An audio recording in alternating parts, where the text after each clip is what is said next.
I'm Mike Anderson. I'm here at Illinois with Dan and NCSA, and I'm working in a research group called CESD. And we're kind of focusing on exascale-enabled scramjet design and software development along those lines. And so I'm just going to kind of cover what we're doing and how we're using and planning to use Parsl and funcX going forward. So CESD is funded by DOE. It's here at Illinois. It was kind of a multidisciplinary center, computer scientists and computational scientists and experimentalists all kind of working together. The goal being, there's really two goals: establishing a suite of physics-targeted experiments for model development for scramjets and scramjet design, and also developing the next generation software for running on supercomputers and trying to solve these physics problems in an efficient manner with the new hardwares coming down the line. We're developing something that we're calling MergeCom, which is a discontinuous Galerkin Navier-Stokes code with combustion on the inside, with a CS approach that I'll just briefly cover. And the experimentalists have already generated some target case sets with data, and our goal now is on the computational side is to try to do a blind prediction of the experiments. And so this is what those experiments look like. This is what we call the Act 2 facility here at Illinois. And essentially it consists of this scramjet-like approximate configuration where we can pass supersonic gases through it and fill it with fuel and light the whole thing on fire. And one experimental run kind of looks like this. So gas moving from right to left at Mach 3, and then there's ethylene, hydrogen injected into that little cavity. And then on the backside of the cavity, there's a graphite-based ablative material that kind of lights on fire or heats up really hot. And you can actually see in that video, if I can get it to play again, streaks of material coming off of it that continue to travel down the facility. So that's kind of our goal. That's what we have to model with the code that we're developing. And the experimentalists basically give us kind of a bare bones set of inputs. So they give us the geometry of the CAD, and they give us a bunch of material parameters and flow parameters of the tunnel. And they say, go model this. And what are we trying to model? Well, we're trying to look at the material temperature of that sample, that ablative material, and also trying to characterize the material loss.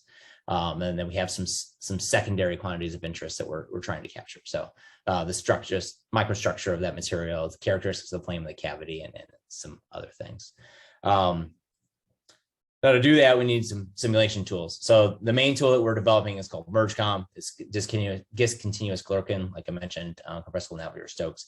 And it's basically set up to take the governing equations that govern the physics and translate them into something else that can run efficiently on a various number of hardware platforms, GPUs, whatever. It actually creates an intermediate representation on the inside and then forms its own DAG of things that have to operate in order to solve this problem. So when we talk about parallel, in a sense, in our center, we're talking about the size of this computation that has to be done over many nodes. So this would run, we're talking machine scale type simulations potentially, or some subset of machines. So we'll have one large running process that may spawn different smaller processes in the workflow. And that's kind of how we're thinking of using Parsl to kind of accelerate that workflow. So the simulation strategy, at least in the current sense, will be a two-way coupling between two codes, this MergeCom, which is combustion, and then a separate heat solver. And those transfer data back and forth and are tightly coupled. And then those results have to be post-processed to assess the quantities of interest. And then beyond that, we're taking those runs and doing many different iterations of them to do uncertainty quantification on the actual results. So it's kind of a complicated workflow. Other tools that can kind of potentially come into the mix. We have tools to do oxidation kinetics and radiation and fracture mechanics and microstructure deformation, and all these things can pass data back to the main MergeCom simulation suite. So how does Parsl fit into all of this? Just at a high level, this is kind of what the workflow looks like for a particular run. And here we're past the model selection part, but I have some pre-processing steps that have to be done to set up the meshes and initial conditions or load previous runs in. I have a simulation that has to run, and that's a large node count simulation or process that has to complete. And then I have some smaller processing things that have to occur, and those things can run after the simulation is all the way complete, but they're non-blocking, so they really can and should be running while the simulation is ongoing, so that the users can look at the data as it's being generated.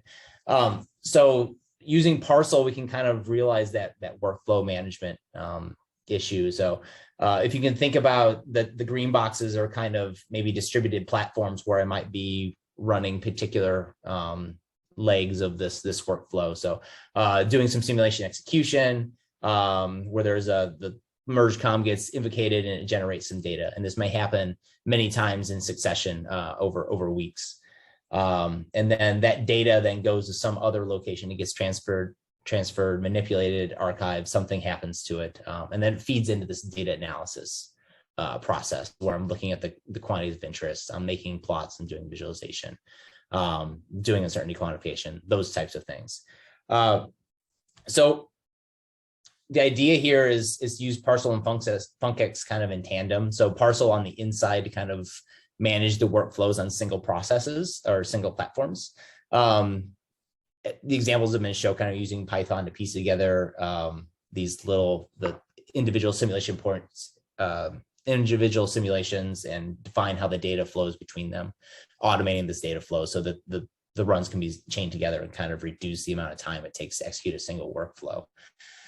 funcX then, and right now we haven't really explored it exactly how it will be used, but the idea here is that funcX will give us access to the other platforms and be able to kind of offload some simulation tools are better suited for different types of platforms. Some are good to run on GPUs. They're very fast. Some are not really well suited for GPUs, or they might be on a small workstation or something like that. But we can distribute that work and do so in a way that with funcX to launch tasks at different locations. And really with the whole goal of being able to kind of automate this entire workflow. And we're kind of in the infancy of integrating with Parsl and funcX on this. But as we go along over the next couple of years, I think we'll have a complete workflow put together. So I think that's all I have prepared. I'm happy to take any questions on that. Okay, thanks. I guess I'll just say one thing that's kind of interesting to me is that this is the fact that building the software actually can be reasonably complex at times, and that if you're in a situation where you want to evaluate different algorithms and different builds of the software, that actually can become part of the workflow, which I think is maybe a little bit different than some of the other cases we've looked at or have been talking about. Yeah, that's correct. And part of the I mean, on the CS side, we have different, ways of, merging kernels together and fusions, and those types of things could actually fall into the workflow as well to look at the efficiency of the actual code that's being generated.